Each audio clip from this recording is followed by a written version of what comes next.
Hey, hi, welcome. You know, I recently got asked a question on a previous video as part of the comments. How do I, or how can one go about developing a health and safety program or a health and safety management system?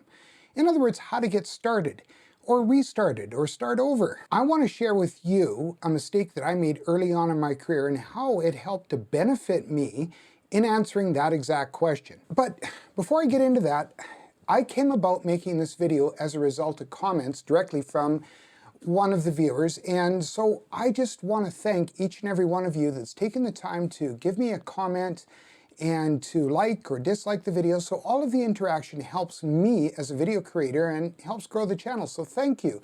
You're responsible for it. Also, I want to take that time to thank each and every one of you that's taken this time to subscribe and to ding that little bell so that you get notified of new content when it gets put up on the channel.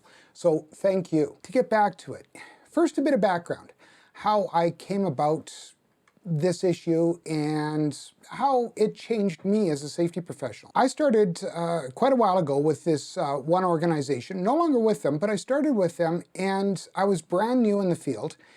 And just to give you a bit of a background, diverse organization with lots of different locations in different cities and towns, different health and safety committees in each of those locations, and because of that, there was a different dynamics at each location. The organization had a health and safety program in place. It didn't have all the necessary elements, and they had a policy to go along with it. Wasn't as robust as it could be. So I thought, hey, easy peasy. I can just add all of the elements and rewrite the program, edit it so that it meets legislative requirements.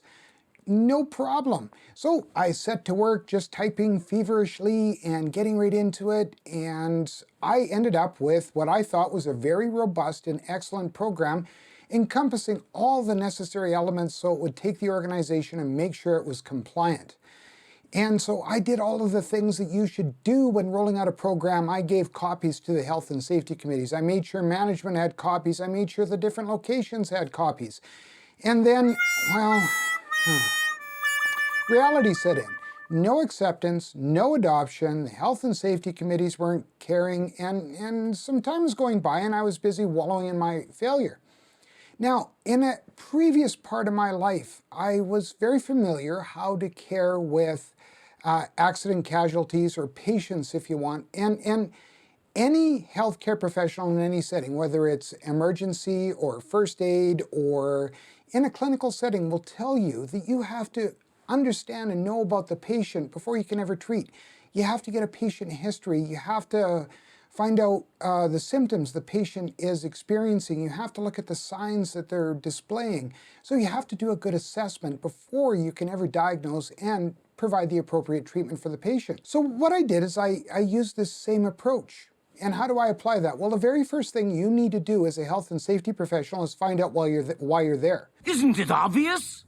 Now, I know the organization needs a health and safety professional, and that's why you're hired.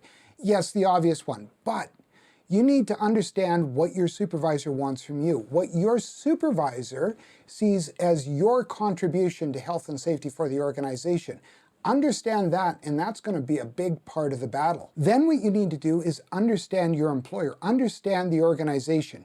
If you think that any one person employs you, unless you're just working for one person and it's a two-person company, you're totally wrong. You're working for an organization. So you have to understand that organization's mission, vision, and values, because that organization is an organic being. So you have to understand it. Then the next thing that you need to do is try to get some audience with the executive, or at least look at executive meeting minutes, if possible, to understand how the executive is steering that organization in the direction of their mission, vision, and values, because you need to align with that. Now, the next step is understanding that just like the human body has different systems, we have digestive systems, we have musculoskeletal systems, we have cardiovascular systems in our bodies as human beings. So just like that, an organization has different systems. It's up to you to understand the organization. So how do you do that? How do you apply that, and how do you do that? Well, number one is you got to get out of your office, get out on the floor, Go to the different locations and understand the different sectors, different departments, and the people that work within them and what their needs are. Give you a hint, workplace inspections and your participation in them is a good way to do this. Now, the next thing that you need to do is engage the health and safety committees. I've made several videos about health and safety committees, and they are the vital signs for a health and safety program, and how an organization embraces health and safety can often be portrayed within the health and safety committee. So what you need to do is make sure that you're working with the health and safety committees. If there's not one in place, get one in place. If there is one in place and it's not working effectively, then you need to look at the terms of reference and either create one or edit it so that you can get that health and safety committee working effectively to back and propel the health and safety program to what it can be. Now, the next thing that you need to consider is policy. I know a lot of you are likely thinking, what are you talking about? Policy after health and safety committees? What are you thinking? And you know what? Once again, it's going to depend on your situation and your organization, but I found what works best for me is to consider this formula. Authorship leads to ownership, which leads to commitment. And what better way than to have commitment to a health and safety policy than getting as much of the workforce as possible behind that? Because the health and safety committees represent different sectors within the workplace, both management and workers, then you have a good balance in there. So what you need to do is get the health and safety committee behind the creation of the health and safety policy, because your health and safety policy is the cornerstone. It's the foundation of your health and safety program, and you need to make sure that it matches and aligns with the organization's mission, vision, and values. Once you've done all of this, you can take and start adding the necessary elements to the health and safety program, but this time, because you've gathered all of that history, the patient history, if you will, and all of the signs and symptoms that patient is displaying, you can accurately tailor the different supplementary things within the health and safety program, such as all the necessary elements, all of the safe work documents, and all of the processes for assessing and controlling hazards, along with data gathering, to meet the needs of the organization instead of just editing something that's a cookie cutter solution. So now I want to point out to you what I did and how I made this work. I took and I understood what my supervisor wanted from me, what they thought I was going to need to do to propel the organization and to promote health and safety within the organization. Then what I did is I made sure that I fully understood the mission, vision, and values of the organization and how the executive was steering the organization towards that.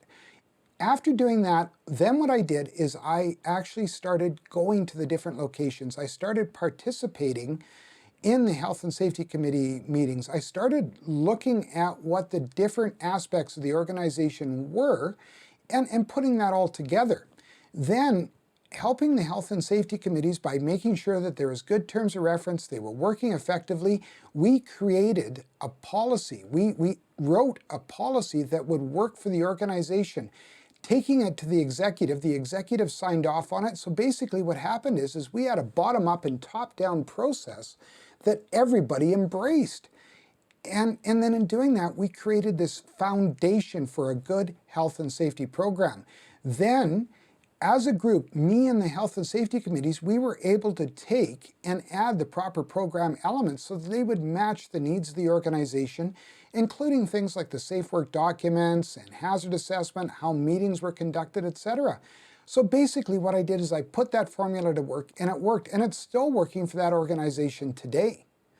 And I've used it for different organizations, small and large, and it's worked, and it's helped to change the way health and safety is looked at, and it's helped to improve a safety culture. Now, that's my story. I hope that it meant something to you, and if you want to know more about health and safety policy, have a look at the link in this corner, and you'll be able to have a look at a video that talks about writing health and safety policy. If you want to know more about health and safety committees and how they're essential to a workplace health and safety program, you can look at the playlist in this corner. Until we see each other again, and I really hope we do, don't just think about safety, don't just talk about safety, but wherever you are, be a leader, be an influencer, and provoke safety. Take care. Bye for now.